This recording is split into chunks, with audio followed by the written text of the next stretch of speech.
എല്ലാവർക്കും നമസ്കാരം. വേദാന്ത സത്യങ്ങളെ ലളിതമായി വിവരിക്കുന്ന ഈ ചാനലിലേക്ക് ഏവർക്കും സ്വാഗതം.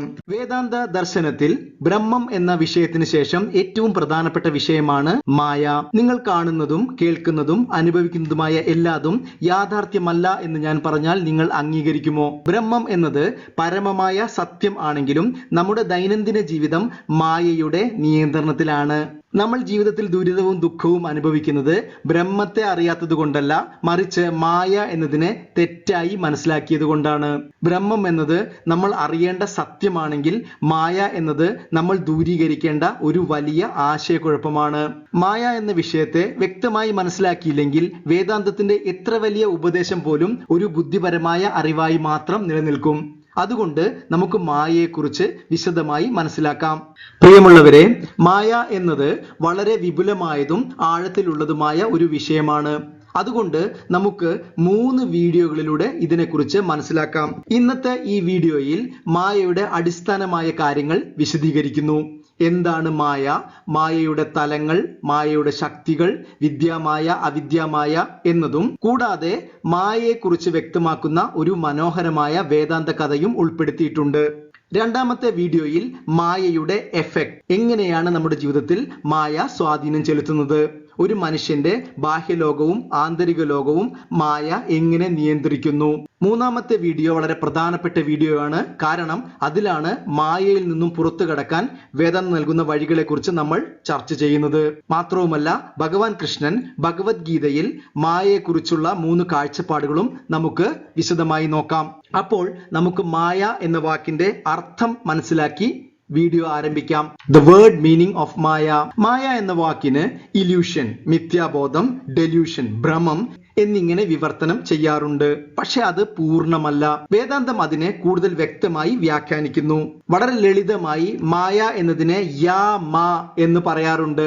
യാ എന്ന വാക്കിന് ദാറ്റ് വിച്ച് ഈസ്, നിങ്ങൾ കരുതും പോലെ അല്ലെങ്കിൽ നിങ്ങൾ ചിന്തിക്കുന്നത് പോലെ, അതുമല്ലെങ്കിൽ അതുപോലെ എന്നാണ് അർത്ഥം.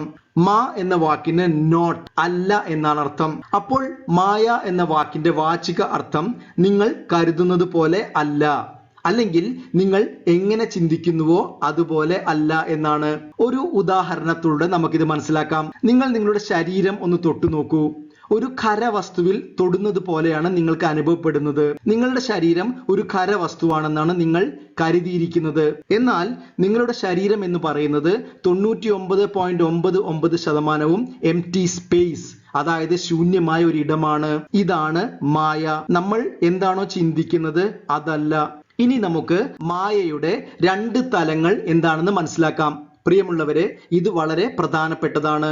2 സ്റ്റാൻഡ് പോയിന്റ്സ് ഓഫ് മായ. നമ്മൾ ആദ്യം മനസ്സിലാക്കേണ്ടത് ബ്രഹ്മൻ എന്നത്, അതായത് നമ്മുടെ പരമമായ യാഥാർത്ഥ്യം എന്നത് മായാതീതമാണ്. അവിടെ മായയില്ല. അത് സർവവ്യാപിയായ പരമ സത്യമാണ്. എന്നാൽ മായ നിലനിൽക്കുന്നത് വ്യാവഹാരിക തലത്തിലാണ്. അപ്പോൾ കോസ്മിക് സ്റ്റാൻഡ് പോയിന്റ്, അതായത് പ്രപഞ്ചത്തിന്റെ തലത്തിൽ, അതിനെ നമുക്ക് ഈശ്വരന്റെ തലത്തിൽ എന്നും വിളിക്കാം. അടുത്തത് ഇൻഡിവിജ്വൽ സ്റ്റാൻഡ് പോയിന്റ്, ഓരോ വ്യക്തികളുടെയും തലത്തിൽ. കോസ്മിക് സ്റ്റാൻഡ് പോയിന്റിൽ മായ എന്ന് വിളിക്കുന്നു. എന്നാൽ അതേ മായയെ ഇൻഡിവിജ്വൽ സ്റ്റാൻഡ് പോയിന്റിൽ അവിദ്യ എന്നാണ് വിളിക്കുന്നത്. ഇത് വളരെ പ്രധാനപ്പെട്ട ഒരു വ്യത്യാസമാണ്. നമ്മൾക്ക് ഓരോരുത്തർക്കും വ്യക്തിപരമായ മായയില്ല, മറിച്ച് വ്യക്തിപരമായ അവിദ്യയാണ് ഉള്ളത്. അപ്പോൾ മായയെ ഈശ്വരന്റെ തലത്തിൽ മായ എന്നും അതേ മായയെ വ്യക്തികളുടെ തലത്തിൽ അവിദ്യ എന്നും വിളിക്കുന്നു.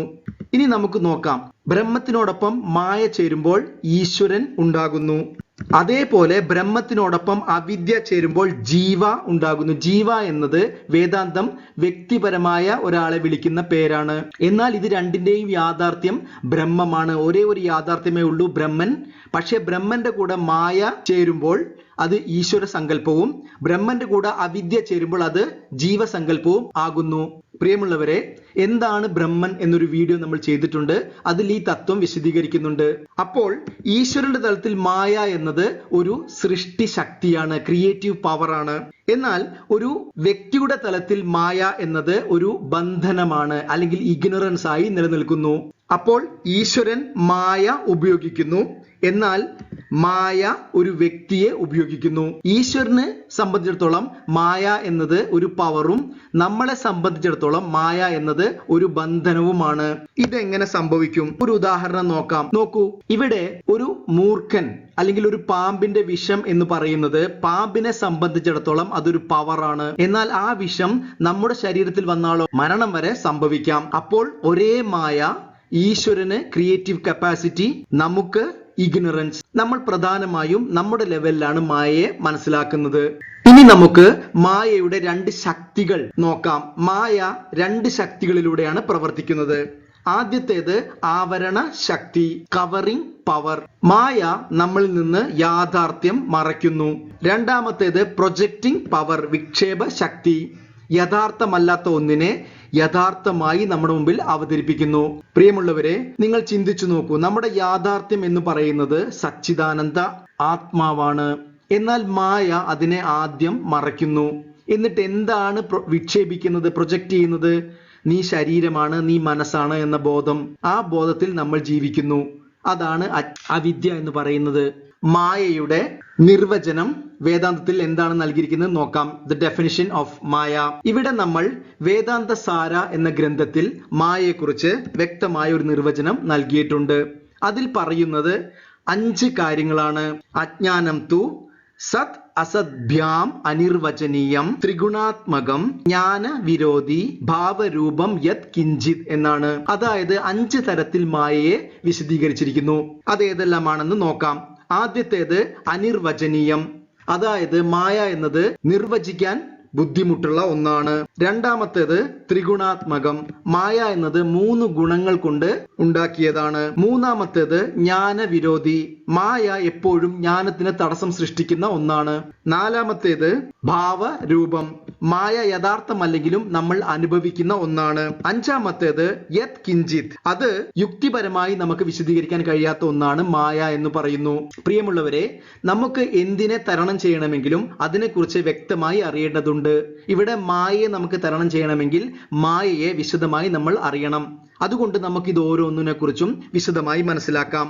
ആദ്യത്തേത് അനിർവചനീയം. എന്തിന്റെ അടിസ്ഥാനത്തിലാണ് അനിർവചനീയം എന്ന് പറയുന്നത്?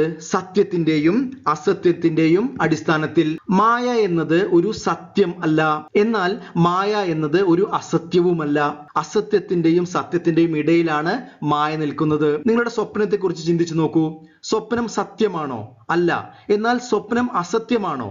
അതുമല്ല. കാരണം സ്വപ്നത്തിൽ നമ്മൾ പലതും അനുഭവിക്കുന്നുണ്ട്. ഒരു മരുഭൂമിയിലെ മരീചിക, ഇതെല്ലാം ഇതിന് ഉദാഹരണമാണ്. പ്രിയമുള്ളവരെ, നമ്മൾ ആദ്യം ഈ 5 നിർവചനങ്ങളുടെയും വിശദീകരണം മനസ്സിലാക്കിയതിനു ശേഷം ഒരു ഉദാഹരണത്തിലൂടെ ഈ 5 കാര്യങ്ങളും വേദാന്തം വ്യക്തമാക്കുന്നത് നമുക്ക് നോക്കാം.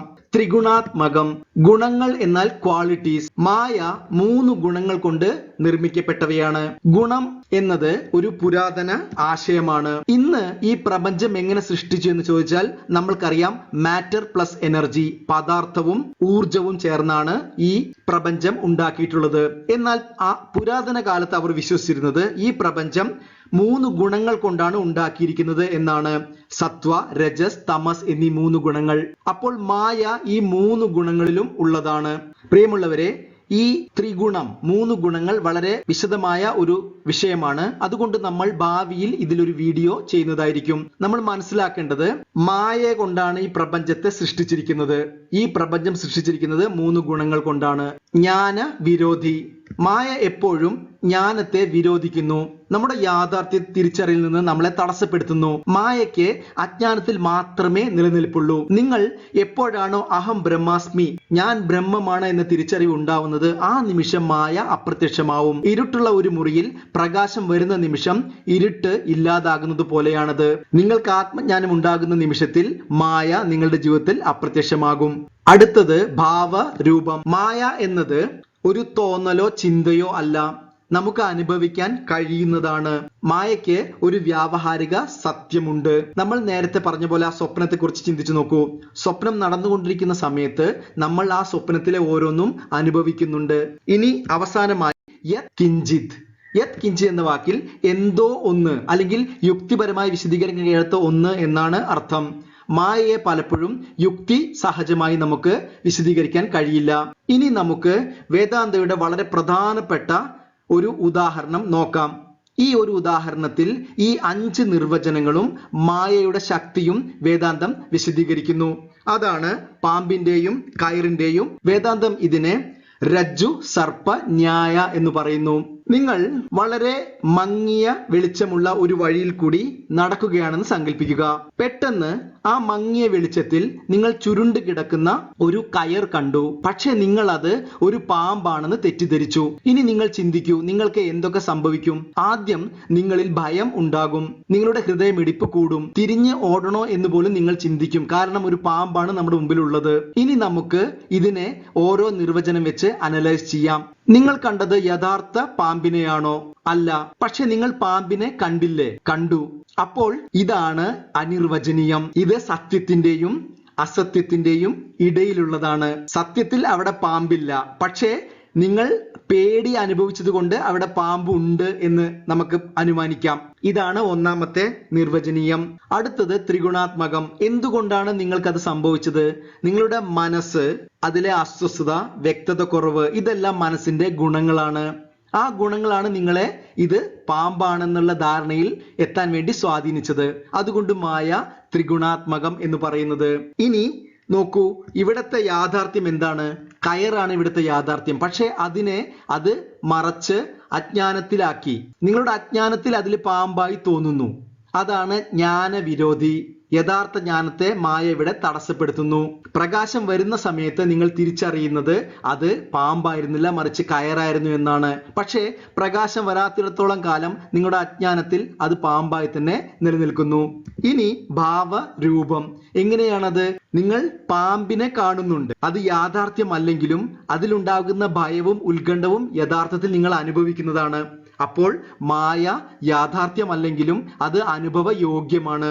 ഇനി അവസാനത്തെ നിർവചനം യത് കിഞ്ചിത്. ഞാൻ നിങ്ങളോട് ഈ പാമ്പ് എവിടെ നിന്നാണ് വന്നത് എന്ന് ചോദിച്ചാൽ നിങ്ങൾക്ക് യുക്തിപരമായി അല്ലെങ്കിൽ ലോജിക്കലായി അതിനെ വിശദീകരിക്കാൻ കഴിയില്ല. നിങ്ങൾ എന്തോ ഒന്ന് കണ്ടു, പാമ്പാണെന്ന് തോന്നി, അങ്ങനെ ഒരു പക്ഷേ നിങ്ങൾ മറുപടി പറഞ്ഞേക്കാം. ഇനി പ്രകാശം വരുന്ന നിമിഷത്തെ കുറിച്ച് ചിന്തിക്കൂ.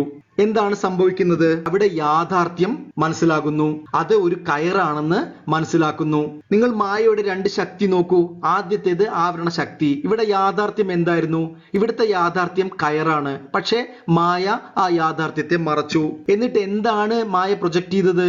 അതിനെ പാമ്പായി നമ്മുടെ മുമ്പിൽ അവതരിപ്പിച്ചു. അത് നമുക്ക് ഭയവും ഉത്കണ്ഠയും ഉണ്ടാക്കി. ഇതേപോലെ നമ്മുടെ യാഥാർത്ഥ്യം ബ്രഹ്മമാണ്, എന്നാൽ മായ അതിനെ മറയ്ക്കുന്നു. എന്നിട്ട് ശരീരവും മനസ്സുമാണെന്ന് നമ്മുടെ മുമ്പിൽ അവതരിപ്പിക്കുന്നു. ആത്മജ്ഞാനം വരുന്ന ആ നിമിഷം തന്നെ നിങ്ങൾ ബ്രഹ്മമാണ് എന്ന് മനസ്സിലാക്കുന്നു. അപ്പോൾ മായ അപ്രത്യക്ഷമാവുന്നു. അതുകൊണ്ടാണ് വേദാന്തയിൽ ജ്ഞാനത്തെ പ്രകാശമായും അജ്ഞാനത്തെ അന്ധകാരമായും ചിത്രീകരിച്ചിരിക്കുന്നത്. ജ്ഞാനം വരുന്ന സമയത്ത് ഒരിക്കലും അന്ധകാരത്തിന് നിലനിൽപ്പില്ല. പ്രിയമുള്ളവരെ, നമ്മൾ മായയുടെ നിർവചനങ്ങൾ മനസ്സിലാക്കി ഒരു ഉദാഹരണത്തിലൂടെ അതിനെ വിശദീകരിക്കുകയും ചെയ്തു. നമ്മൾ മനസ്സിലാക്കേണ്ടത് മായ എപ്പോഴും ഒരു പ്രശ്നം മാത്രം ഉണ്ടാക്കുന്ന ഒന്നല്ല. നമുക്കുള്ള പരിഹാരവും മായയിൽ തന്നെ ഉണ്ട്. അതിനെയാണ് വിദ്യാമായ അവിദ്യാമായ എന്നതിലൂടെ വേദാന്തം വിശദീകരിക്കുന്നത്. മായ നമ്മളെ ബന്ധിപ്പിക്കുക മാത്രമല്ല, മോചിപ്പിക്കുകയും ചെയ്യുന്നു. സത്യത്തിൽ ഈ വിദ്യാമായ അവിദ്യാമായ എന്നത് പുരാതന വേദാന്ത തത്വമല്ല, ആധുനിക വേദാന്ത ആചാര്യന്മാർ ഉപയോഗിക്കുന്നതാണ്. നമ്മൾ മായയുടെ 3 ഗുണങ്ങൾ മനസ്സിലാക്കിയിട്ടുണ്ട്. അതിൽ സത്വം, രജസ്, തമസ്. ഇതിൽ രജോ ഗുണവും തമോ ഗുണവും അവിദ്യമായയാണ്. അത് നമ്മുടെ ജീവിതത്തിൽ കൂടുതലായി വന്നാൽ അജ്ഞാനം, ആസക്തി, ദുഃഖം എന്നിവ ഉണ്ടാകുന്നു. എന്നാൽ സത്വഗുണം നമ്മുടെ ഗുരുവും ശാസ്ത്രവും സാധനകളുമാണ്. സത്വഗുണം നമ്മളിൽ കൂടുതൽ വന്നാൽ അത് ജ്ഞാനം വർദ്ധിപ്പിക്കുകയും അജ്ഞാനം ഇല്ലാതാക്കുകയും ചെയ്യുന്നു. അതാണ് വിദ്യാമായ. അപ്പോൾ വിദ്യാമായ ഉപയോഗിച്ച് നമുക്ക് അവിദ്യാമായയെ ഇല്ലാതാക്കാം. ആചാര്യന്മാർ പറയുന്ന ഒരു ഉദാഹരണം ഇതാണ്. നിങ്ങളുടെ ശരീരത്തിൽ ഒരു മുള്ള് തറച്ചിട്ടുണ്ടെന്ന് വിചാരിക്കൂ. ആ മുള്ള് നീക്കണമെങ്കിൽ വേറൊരു മുള്ള് ആവശ്യമായി വരും. രണ്ടും മുള്ളുകളാണെങ്കിലും ആദ്യത്തെ മുള്ള് രണ്ടാമത്തെ മുള്ളിനെ നീക്കം ചെയ്യുന്നു. അതിനുശേഷം നമ്മൾ രണ്ടും ഉപേക്ഷിക്കുന്നു. ഇതാണ് വിദ്യാമായവും അവിദ്യാമായയും. ഇതാണ് വേദാന്തം വിശദീകരിക്കുന്ന വിദ്യാമായ അവിദ്യാമായ. ഇനി നമുക്ക് ഇത് എങ്ങനെയാണ് നമ്മളെ സഹായിക്കുന്നത് എന്നത് ഒരു മനോഹരമായ കഥയിലൂടെ മനസ്സിലാക്കാം. ഈ കഥയുടെ പേര് മായ ദ 18th എലഫന്റ്. മായ എന്ന 18ാമത്തെ ആന. ഒരു രാജ്യത്ത് വൃദ്ധനായ ഒരു രാജാവ് മരണാസന്നനായി തന്റെ മരണക്കിടക്കയിൽ കിടക്കുകയാണ്. അദ്ദേഹം രാജ്യത്തെക്കുറിച്ചും തന്റെ 3 മക്കളെക്കുറിച്ചും സമ്പത്തിനെക്കുറിച്ചും ചിന്തിച്ചു വ്യാകുലപ്പെട്ടു. അദ്ദേഹത്തിന്റെ 3 മക്കളും ഉത്തരവാദിത്വം കുറഞ്ഞവരും തമ്മിൽ പരസ്പരം കലഹിക്കുന്നവരുമാണ്. ആ രാജാവ് തന്റെ സമ്പത്ത് രാജ്യവും 3 മക്കൾക്കായി വീതിക്കുന്നതിന് ഒരു വിൽപത്രം തയ്യാറാക്കി. വിൽപത്ര പ്രകാരം ഒന്നാമത്തെ മകന് അദ്ദേഹത്തിന്റെ മൊത്തം സ്വത്തിന്റെ പകുതി ഭാഗവും, രണ്ടാമത്തെ മകന് സ്വത്തിന്റെ 1/3 ഭാഗവും, മൂന്നാമത്തെ മകന് സ്വത്തിന്റെ 9/1 ഭാഗവും കൊടുക്കാൻ നിർദ്ദേശിച്ചു. അദ്ദേഹത്തിന്റെ മരണശേഷം അദ്ദേഹം വെച്ച ഈ ഫോർമുല പ്രകാരം അദ്ദേഹത്തിന്റെ സ്വത്തുക്കളെല്ലാം വീതിച്ചു നൽകി. എന്നാൽ അവർക്ക് വലിയൊരു പ്രശ്നം നേരിടേണ്ടി വന്നു. കാരണം ആ രാജാവിന് കുറച്ച് ആനകൾ ഉണ്ടായിരുന്നു. കൃത്യമായി പറഞ്ഞാൽ 17 ആനകൾ ഉണ്ടായിരുന്നു. ഈ 17 ആനകളെ രാജാവ് പറഞ്ഞ ഈ കണക്ക് പ്രകാരം വിഭജിക്കുക അസാധ്യമാണ്. ആനകളെ വിഭജിക്കാൻ കഴിയാതെ അവർ ആകെ വിഷമിച്ചു. ആ സമയത്ത് അക്കൂട്ടത്തിൽ വളരെ ബുദ്ധിമാനായ ഒരു മന്ത്രി ഉണ്ടായിരുന്നു. അദ്ദേഹം പറഞ്ഞു, ഈ പ്രശ്നം ഞാൻ പരിഹരിക്കാം. എനിക്ക് ഒരു ദിവസത്തെ സമയം വേണം. നാളെ രാവിലെ ഞാൻ ഈ പ്രശ്നത്തിന് പരിഹാരം കണ്ടെത്തിക്കൊള്ളാം. പിറ്റേ ദിവസം രാവിലെ മന്ത്രി തന്റെ ആനപ്പുറത്ത് കൊട്ടാരത്തിൽ എത്തിച്ചേർന്നു. അദ്ദേഹം ആ ആനയെ അവർക്ക് കൊടുത്തു. അപ്പോൾ ആനകളുടെ മൊത്തം എണ്ണം 18 ആയി. ഇനി അദ്ദേഹം ഈ ഫോർമുല പ്രകാരം വിഭജിക്കാൻ പറഞ്ഞു. അപ്പോൾ ആദ്യത്തെ മകന് 18ന്റെ പകുതി 9 ആനയെ ലഭിച്ചു. രണ്ടാമത്തെ മകന് 1/3 അതായത് 6 ആനകളെ ലഭിച്ചു. അവസാനത്തെ മകന് 18ന്റെ 9 ഭാഗം അതായത് 2 ആനകളെ ലഭിച്ചു. മൊത്തത്തിൽ 17 ആനകളെ അവർ വിഭജിച്ചു. അപ്പോൾ 18ാമത്തെ ആന എവിടെ പോയി? അതാണ് മായ. ആ ആന അപ്പോഴും ബാക്കിയായി. മന്ത്രി ആ ആനയെ കൊണ്ട് തിരിച്ച് വീട്ടിലേക്ക് പോയി. പ്രിയമുള്ളവരെ, ഈ കഥ സൂചിപ്പിക്കുന്നത് അവിദ്യാമായയിൽ മോക്ഷം അസാധ്യമായി തോന്നുമെങ്കിലും വിദ്യാമായയുടെ സഹായത്തോടെ നമുക്ക് പ്രശ്നം പരിഹരിക്കാം എന്നാണ്. നമ്മൾ ഈ വീഡിയോ അവസാനിപ്പിക്കാൻ പോകുകയാണ്. വേദാന്തം പറയുന്നത് പാരമാർത്ഥിക തലത്തിൽ മായ ഇല്ല, സൃഷ്ടി ഇല്ല, നിങ്ങൾ എന്നോ ഞാൻ എന്നോ വേർതിരിവില്ല. നിരാകാര നിർഗുണ സച്ചിദാനന്ദ ബ്രഹ്മം മാത്രമേ ഉള്ളൂ. ശുദ്ധ ചൈതന്യം. നിങ്ങൾ ഒരിക്കലും ബന്ധിതനല്ല, നിങ്ങൾ അപൂർണനുമല്ല, നിങ്ങൾ പൂർണ്ണ സ്വതന്ത്രനാണ്. മായ എന്നത് അജ്ഞാനത്തിൽ മാത്രം നിലനിൽക്കുന്ന ഒന്നാണ്. ആത്മജ്ഞാനം നിങ്ങളിൽ ഉദിക്കുമ്പോൾ നിങ്ങൾ ഒരിക്കലും ബന്ധനത്തിനായിരുന്നില്ല എന്ന് മനസ്സിലാവും. സ്വാതന്ത്ര്യം നേടുന്നതല്ല, മറിച്ച് ഞാൻ ഒരിക്കലും ബന്ധനത്തിൽ ആയിരുന്നില്ല എന്ന തിരിച്ചറിവാണ് മോക്ഷം. ഈ വീഡിയോ കണ്ടതിന് ഒരുപാട് നന്ദി. ചാനൽ സബ്സ്ക്രൈബ് ചെയ്യണമെന്ന് അഭ്യർത്ഥിക്കുന്നു. ഇതിന്റെ 2ാം ഭാഗവുമായി അടുത്ത വീഡിയോയിൽ വീണ്ടും കാണാം. നന്ദി, നമസ്കാരം.